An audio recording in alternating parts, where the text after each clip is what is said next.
तो आज हम लोगों का जो टॉपिक है डिस्कशन का वो है nervous system. Basic nervous system की हम क्लासिफिकेशन पढ़ेंगे इसमें।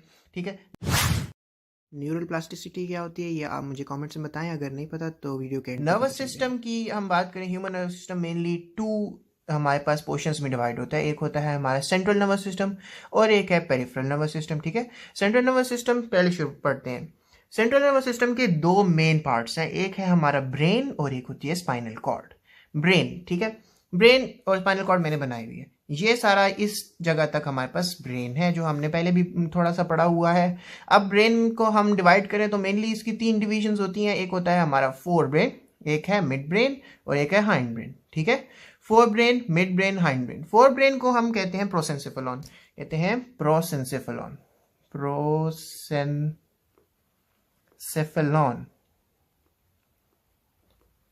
अच्छा, इसके बाद आ जाता है हमारा मिड ब्रेन, ये वाला मिड ब्रेन, इसको हम कहते हैं मेसेंसिफेलॉन। ये जो ग्रीन शेडेड है ये वाला मेसेंसिफेलॉन, मेसेंसिफेलॉन, सेफेलॉन।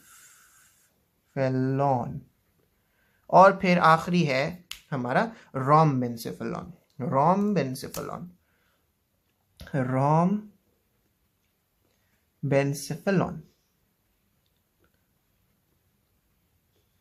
अच्छा, प्रोसेंसिफेलॉन का अगर हम देखें तो इसकी फिर फर्दर दो डिविजन्स होती हैं। एक हमारा डायंसिफेलॉन, एक होता है टीलेंसिफेलॉन। ठीक है, डायंसिफेलॉन और टीलेंसिफेलॉन की अगर हम देखें कहाँ पे होते हैं, तो जो सारा हमारा सीरिब्रम है ना, ठीक है, सीरिब्रम और साथ में जो हमारे बेसल न्यूक्लियाई होते हैं वो सारा होता है टीलेंसिफेलॉन। ठीक है, और इसके बाद जो डायंसिफेलॉन होता है वो अंदर छुपा होता है। इस तरह अगर हम ये देखें तो ये सारा जो हमें बाहर नजर आ रही है क्या है, ये टीलेंसिफेलॉन है, और ये जो छोटा सा है बीच वाला, ये है हमारा डायंसिफेलॉन। ठीक, तो ये मैं इधर लिख भी दूं, अगर ये है हमारा टीलेंसिफेलॉन, टीलेंसिफेलॉन, और ये जो बीच में छुपा हुआ है ये है हमारा डायंसिफेलॉन, डायंसिफेलॉन।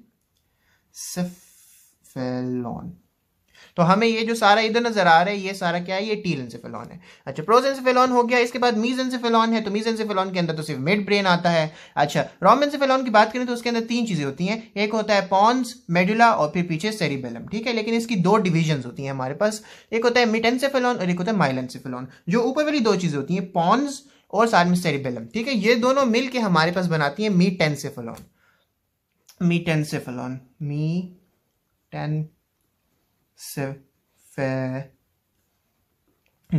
ठीक है, और जो हमारे पास मेडुला ऑब्लोंगाटा होता है वो हमारे पास होता है माइलेंसिफेलॉन, माइलेंसिफेलॉन।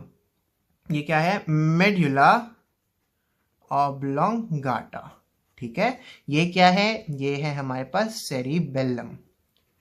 ये क्या है, ये है हमारे पास पॉन्स। ये क्या है, ये है मिड ब्रेन। और ये जो ऊपर हमें पोर्शन नजर आ रहा है ये क्या है सारा, ये है सेरिब्रम या फिर सेरिब्रल कॉर्टेक्स। ठीक है, तो ये सारा हमारे पास बेसिक स्ट्रक्चर और उसकी क्लासिफिकेशन है ब्रेन की। अच्छा, इसके बाद हम जाते हैं स्पाइनल कॉर्ड की तरफ। तो स्पाइनल कॉर्ड हमारे पास जो है तो इधर मेडुला ऑब्लोंगाटा से शुरू होता है और नीचे हमारे पास सेक्रम तक जाता है। ठीक है, इसमें जो है तो क्रॉस सेक्शन और सारा कुछ हम फिर स्पाइनल कॉर्ड की वीडियोस में देखेंगे। अच्छा, फिर सीएनएस में अगर हम देखें कि सेल्स कौन कौन से होते हैं, ठीक है, तो एक तो हमारे पास न्यूरॉन्स होंगे जो कि basic structure and functional unit of nervous system है। ठीक है, न्यूरॉन का अगर हम स्ट्रक्चर देखें तो वो कुछ इस तरह का होता है, एक हमारे पास बीच में उसकी सेल बॉडी या फिर न्यूक्लियस होता है या सोमा होता है। ठीक है, इसको हम कहते हैं न्यूक्लियस तो नहीं, सोमा या सेल बॉडी। ठीक, और इससे हमारे पास कुछ एक्सटेंशन निकली होती हैं जिनको हम कहते हैं डेंड्राइट्स। ठीक है, डेंड्राइट जो है वो हमारे पास इनकमिंग इंफॉर्मेशन लेके आ रही होती है। इसी तरह हमारे पास एक लंबी सी जो है तो एक इलोंगेशन होती है, ठीक है, उसको हम कहते हैं एक्सॉन। एक्सॉन जो होती है वो टर्मिनल एंड होता है जो कि हमारे पास इसमें जो हमारे पास आउटगोइंग इंफॉर्मेशन होती है वो आगे लेके जाती है। ठीक है, हमारे पास एक्सॉन के ऊपर माइलिनेशन भी हुई होती है, यानी कि उधर स्पीड बहुत ज्यादा होती है। अच्छा, ग्लायल सेल्स जो होते हैं ये हमारे पास होते हैं सपोर्टिंग सेल्स जो कि न्यूरॉन्स को सपोर्ट कर रहे होते हैं। ये न्यूट्रिशनल सपोर्ट भी हो सकती है, ये उनको मैक्रोफेज की तरह काम भी कर सकते हैं। किसी एक्सटर्नल जो हमारे पास कोई अगर एक्सटर्नल एजेंट आ जाता है, एक्सटर्नल टॉक्सिक एजेंट आ सकता है, उसको ये मार सकते हैं। ठीक है, तो ये डिफरेंट तरह की सपोर्ट प्रोवाइड कर सकते हैं। तो ये हो गए हमारे सेल्स। सेल्स हमने इसलिए पढ़े ताकि हम जो इधर अरेंजमेंट होती है वो हम देख सके किस तरह की अरेंजमेंट होती है नर्वस सिस्टम के अंदर, ठीक है। तो नर्वस सिस्टम की जो अरेंजमेंट होती है वो दो तरह की होती है, एक होती है व्हाइट मैटर, एक होता है ग्रे मैटर, ठीक है। तो व्हाइट मैटर के अंदर ये जो एक्सॉन वाला पार्ट होता है ना ये ज्यादा होता है। अब एक्सॉन ज्यादा होंगे तो उधर क्या ज्यादा होगी, उधर माइलिनेशन ज्यादा होगी, यानी उधर स्पीड ज्यादा होगी, ठीक है। अब व्हाइट मैटर किस तरह से प्रेजेंट होता है, पीएनएस जो पेरिफेरल नर्वस सिस्टम आगे हम पढ़ेंगे, ठीक है। तो वो उसमें कैसे प्रेजेंट होता है, वो उसमें एज नर्व्स प्रेजेंट होता है, एज नर्व्स, ठीक है। नर्व्स के अंदर जो है तो व्हाइट मैटर होता है सारा। अच्छा, इन सीएनएस सेंट्रल नर्वस सिस्टम में कैसे प्रेजेंट होता है, ये ट्रैक्ट्स की शक्ल में प्रेजेंट होता है।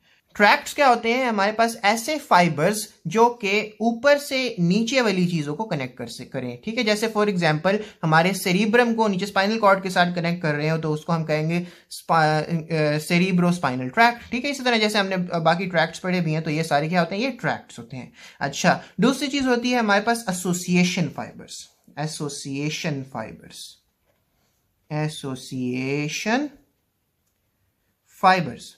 अच्छा, एसोसिएशन फाइबर्स में भी व्हाइट मैटर होता है। एसोसिएशन फाइबर्स वो फाइबर्स होते हैं जो कि आगे वाली चीज को पीछे वाली चीज के साथ मिलाते हैं। फॉर एग्जांपल फ्रंटल लोब और ये है हमारा पीछे ऑक्सीपिटल लोब। तो ऐसा फाइबर जो यहां से शुरू होकर ऑक्सीपिटल लोब तक जा रहा होगा तो उसको हम क्या कहेंगे, एसोसिएशन फाइबर कहेंगे, ठीक है। तीसरी चीज होती है कमिशर्स, कमिशर्स, कमिशर्स। तो कमिशर्स हमें इधर इस तरह समझ आ सकेंगे कि हम इधर कोरोनल सेक्शन देख रहे हैं आगे से, ठीक है। तो उसमें क्या होगा, लेफ्ट और राइट के बीच में जो हमारे पास सारे फाइबर्स होंगे जो राइट और लेफ्ट पार्ट्स को मिला रहे हो, चाहे वो हमारे पास सेरिब्रम को मिला रहे हो, चाहे वो हमारे डायंसेफेलॉन के लेफ्ट राइट पार्ट को मिला रहे हो, कहीं पे भी हमारे स्पाइनल कॉर्ड के अंदर भी हो सकते हैं। तो राइट और लेफ्ट को जो ट्रैक्ट्स मिला रहे होंगे, जो फाइबर्स मिला रहे होंगे सॉरी, तो उनको हम कहेंगे कमिशर्स, ठीक है। तो ट्रैक्ट्स, एसोसिएशन फाइबर्स और कमिशर्स, इन तीन शक्ल में हमारे पास सीएनएस के अंदर व्हाइट मैटर होता है। ग्रे मैटर की तरफ आए तो ग्रे मैटर में क्या होगा, हमारे पास जो सेल बॉडीज होती हैं, सोमा, वो बहुत ज्यादा होगा, ठीक है। सेल बॉडीज एक्यूमुलेटेड होती हैं और ये मेनली हमें नजर आता है हमारे सेरिब्रम में, ठीक है। सेरिब्रम में किस जगह पे, ये जो आउटर बॉर्डर टाइप होता है ना, उस जगह पे हमें नजर आएगा ये सारा जो है, तो ये ग्रे मैटर है, ठीक है। इसके अलावा हमारे पास कहां पे नजर आएगा, एक तो हो गया सेरिब्रम ना, सेरिब्रम। दूसरा हमें ये नजर आता है हमारे न्यूक्लियाई में। न्यूक्लियाई कौन से हैं, ये हमारे पास बेजल न्यूक्लियाई हो सकते हैं, ठीक है। ये हमारे पास कुछ जो स्पेशलाइज्ड न्यूक्लियाई होते हैं जैसे रेड न्यूक्लियस हो गया, ठीक है। या फिर आगे हम जैसे उसमें हमने पढ़ा भी वैक्यूलेरियन नर्व्स में उनके न्यूक्लियाई हो सकते हैं। तो जितने भी न्यूक्लियाई हमारे पास अंदर होते हैं उनको, उनमें भी ग्रे मैटर होता है, ठीक है। और वैसे भी न्यूक्लियाई को हम डिफाइन कैसे करते हैं, collection of cell bodies inside the CNS is known as nuclei. तो उसमें ग्रे मैटर तो हो गई, ठीक। तो ये अरेंजमेंट भी हो गई। तो इसमें हमने सीएनएस का सारा जो है तो जनरलाइज चीजें पढ़ ली हैं, ठीक है। पीएनएस, पेरिफेरल नर्वस सिस्टम की तरफ आए, ठीक है। पेरिफेरल नर्वस सिस्टम मेनली जो हम डिवाइड करते हैं वो दो पार्ट्स में डिवाइड करते हैं, मोटर और सेंसरी पार्ट, ठीक है। अच्छा, दोनों पार्ट्स जो हैं वो किन चीजों से बने होंगे, वो नर्व्स से बने होंगे। नर्व्स हमारे पास क्रेनियल होती हैं और स्पाइनल होती हैं, ठीक है। अच्छा, तो क्रेनियल नर्व्स और स्पाइनल नर्व्स के दोनों के हमारे पास सेंसरी पार्ट्स भी होते हैं, मोटर पार्ट्स भी होते हैं। कुछ जो है नर्व्स बिल्कुल सेंसरी होती हैं, कुछ बिल्कुल मोटर होती हैं, कुछ मिक्स्ड होती हैं। तो हमारे पास जो है ये डिफरेंट तरह के काम करती हैं। सेंसरी में अगर हम देखें, ठीक है, पीएनएस सेंसरी पार्ट जो होगा वो क्या करेगा, उनमें हमारे पास सेंसेशंस होती हैं, वो सेंसेशंस कैरी करते हैं पूरे बॉडी से और वो लेके जाते हैं सीएनएस की तरफ। अब ये सेंसेशंस जनरल भी हो सकती हैं और स्पेशलाइज्ड भी हो सकती हैं, ठीक है। अब जनरल सेंसेशंस कौन सी होती हैं, जनरल सेंसेशंस हमारे पास आ जाता है पेन सेंसेशन, पेन, ठीक है। इसमें आ जाएगी टच सेंसेशन। अच्छा, टच के अलावा हमारे पास प्रेशर की सेंसेशन, ठीक है, प्रेशर, टेम्परेचर भी आ जाता है इसमें। और साथ में हमारे पास इसमें आ जाएगा प्रोप्रियोसेप्शन की, ठीक है, प्रोप्रियोसेप्शन। अच्छा, स्पेशलाइज्ड सेंसेशंस क्या होती हैं, स्पेशलाइज्ड सेंसेशंस यानी कि हमारे पास जैसे आ गई, एक सेकंड चेंज कर लूं, जैसे है हमारे पास टेस्ट, ठीक है। अच्छा, टेस्ट के अलावा हमारे पास audition, smell, audition sorry audition ये हेयरिंग को कहते हैं, हेयरिंग, हेयरिंग। अच्छा, स्मेल हो गई हमारी ऑल्फैक्शन। अच्छा, इसी तरह विजन, बैलेंस, ये सारी चीजें इसमें आ जाती हैं। ठीक है, ये क्या है, ये हमारे पास स्पेशलाइज सेंसेशंस हैं। तो ये सारी भी हमारे पास पीएनएस जो है कंट्रोल कर रहा होता है और लेके जाता है सीएनएस में। ठीक है, अच्छा इसमें एक और चीज याद रखनी है कि हमारे पास जो सेंसेशंस हो सकती होती हैं वो विसरल भी हो सकती हैं और वो हमारे पास सोमैटिक भी हो सकती हैं। विसरल सोमैटिक कैसे हो सकती हैं, जैसे ये हमने ये सारी बात की, ये कौन सी है, ये pain, touch, pressure, temperature, proprioception, ये ज्यादातर हमारे जॉइंट से आ रही होती हैं, तो ये सोमैटिक होती हैं। इस तरह विसरल भी हो सकती हैं। वो क्या कि जब हमें भूख लगती है तो वो हमारे जीआईटी जो हमारे गट होता है वहां से सेंसेशन जा रही होती है, तो वो क्या होंगी, वो हमारे पास विसरल होंगी। ठीक है, तो ये सारी थी सोमैटिक और वो हो जाएगी विसरल। तो ये हमारे पास सेंसरी पार्ट हो गया। मोटर पार्ट की तरफ आए तो हमारे पास मोटर में सारी जो है हमारे पास क्या आ जाती है, मूवमेंट्स आ जाती हैं। अब मूवमेंट्स वॉलेंट्री भी हो सकती हैं, जिसको हम कहते हैं सोमैटो मूवमेंट्स। ठीक है, जो हम मूव कर रहे हैं, जैसे मैं अभी लिख रहा हूं, मैं अपने हाथ की फिंगर्स के मसल यूज करके अपने आप को मूव कर रहा हूं, तो ये सारी वॉलेंट्री मूवमेंट्स होती हैं, जो कंट्रोल्ड मूवमेंट्स होती हैं। तो इसको हम कहेंगे सोमैटो मूवमेंट्स।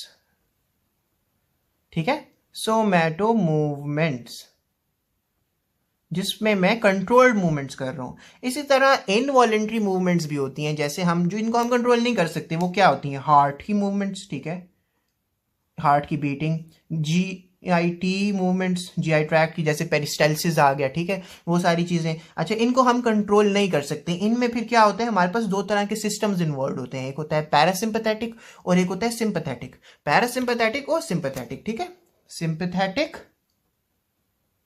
और पैरासिम्पैथेटिक। अच्छा, सिंपैथेटिक वाला जो होता है ये हमारे पास हमेशा फाइट एंड फ्लाइट वाला सिचुएशन होता है। ठीक है, हम जब लड़ाई के मूड में होते हैं तो वो वाला काम होता है। और पैरासिम्पैथेटिक क्या होता है कि जब हम जो है आराम की सूरत में होते हैं, जैसे मैं अभी ये बेड बना रहा हूँ। ठीक है, पता नहीं क्या बना है। अच्छा, बेड जब हम जो है तो आराम करने की सूरत में होते हैं, उस टाइम पे जो है हमारे पास इंटरनल ऑर्गन्स के ऊपर क्या असर पड़ता है। ठीक है, तो इनवॉलेंट्री मूवमेंट्स उधर जो हो रही होती हैं वो पैरासिम्पैथेटिक मूवमेंट्स होती हैं। ठीक है, अच्छा तो ये था सारा हमारा नर्वस सिस्टम। इसमें अगर आपका कोई मसला हो तो आप मुझसे पूछ सकते हैं। आंसर की तरफ आए तो न्यूरल प्लास्टिसिटी हमारे पास वो प्रोसेस होता है जिसके थ्रू हमारा brain throughout our life जो है वो डेवलप होता रहता है, उसमें नए एक्टिव साइनेप्सेस बनते रहते हैं और हमारा जो है वो डेवलपमेंट प्रोसेस होता रहता है। इसको हम कहते हैं न्यूरल प्लास्टिसिटी। ठीक है।